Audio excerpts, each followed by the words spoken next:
back to my channel. My name is Caela. Today we're going to be talking about something, oh, there's my dog Jin, with her toy, that's not really around ASL or deaf content.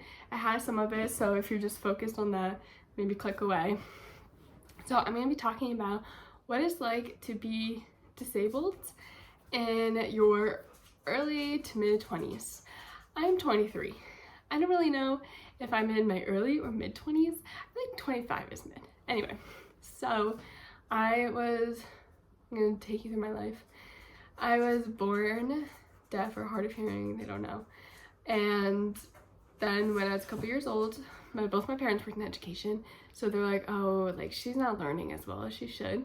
And then when I was like around 6, I was diagnosed with executive functioning disorder and auditory processing disorder, and then I got my first hearing aids when I was 10.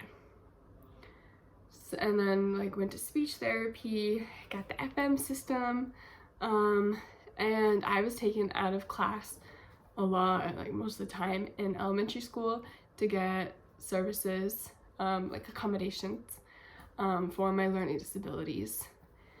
And it was really hard. I think as a kid, I feel like I always lived in the in-between world where I could always pass as someone not with disabilities, which I think is so stupid that people like still don't understand invisible disabilities, or like unless they see it, they don't believe it, which is beyond stupid. But like as a kid, you don't really understand it. So all of my friends were neurotypical, but I was also getting pulled out of class and spending time with other kids who were like me. So it was just like that weird kind of world where my friends who were neurotypical were like, where are you going? Why are you going there? And it was just really hard. It was really confusing until I started getting older, and really frustrating. Executive functioning is kind of like where you process information. So if you learn something, you process it, you understand it, whatever. I could study for 10 hours, get an F, and my peers could study for 20 minutes and get an A, which was like my life through school, which is beyond frustrating. I wanted to drop out since I was in like middle school because it's just so hard. So then when I was 19 or 20, I forget, I don't know what age I was skiing and had a seizure down the hill, my first seizure ever, and then was diagnosed with epilepsy. And it got to the point where I now have a device in me. I don't know if you can see my scar here. Probably not. They did a really good job hiding it in like the neck folds. I have a huge scar here where it kind of zaps to try not to have seizures. But then I went on and off medications, and now I have a service dog for my seizures because they've been terrible. So I've been disabled. Basically what I'm trying to say, I've been disabled my whole life. Kind of what it's like in your 20s. I think having invisible disabilities is really hard. Obviously I don't know what it's like to be having visible. Well, kind of. I feel like when I wear my hearing aids, old people, like specifically them, they stare at them, and they try to they can't figure it out, because if they talk to me, they're like, why is she wearing hearing aids if she can talk? So like they just like, it's like, have you seen the loading button? It's like that above their heads when they stare at me. But when I have my service dog, I have people being, oh my god, it's so amazing that you're training them for the blind, like they totally need it. And I'm over here like, no, I actually seize all the time. And it's like, maybe just don't say something if you don't know. If you just think someone looks normal in your eyes, like they could be really struggling, which I really struggle with seizures. So it's definitely interesting. When I was 16, I got my license up until when I was 19, and then my seizures started getting a lot worse. I was driving, and now I haven't driven in like 3 years.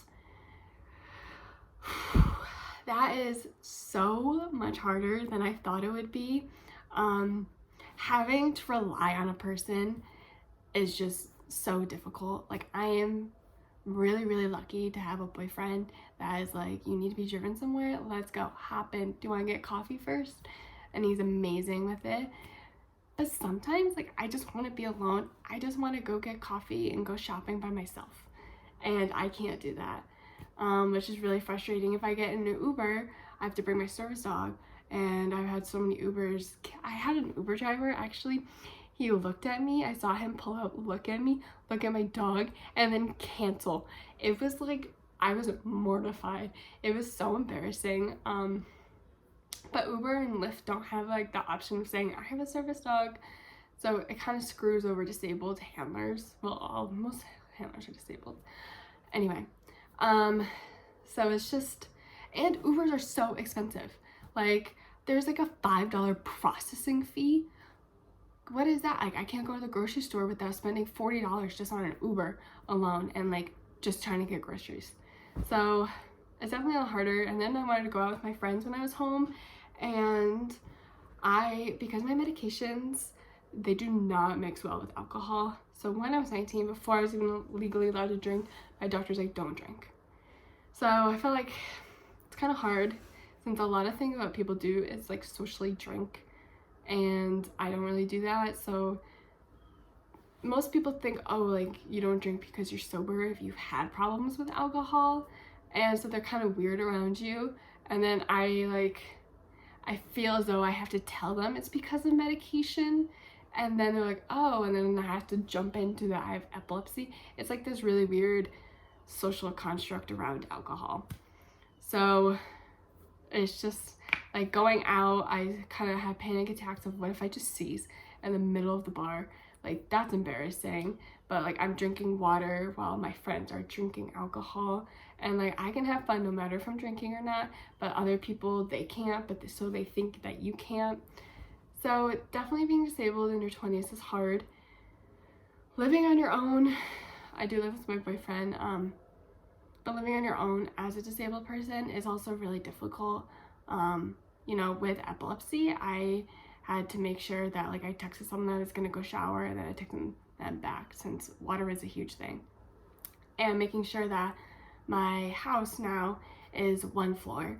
These stairs are difficult. That I have someone who could drive me, but I can also live somewhere where I can walk and do things.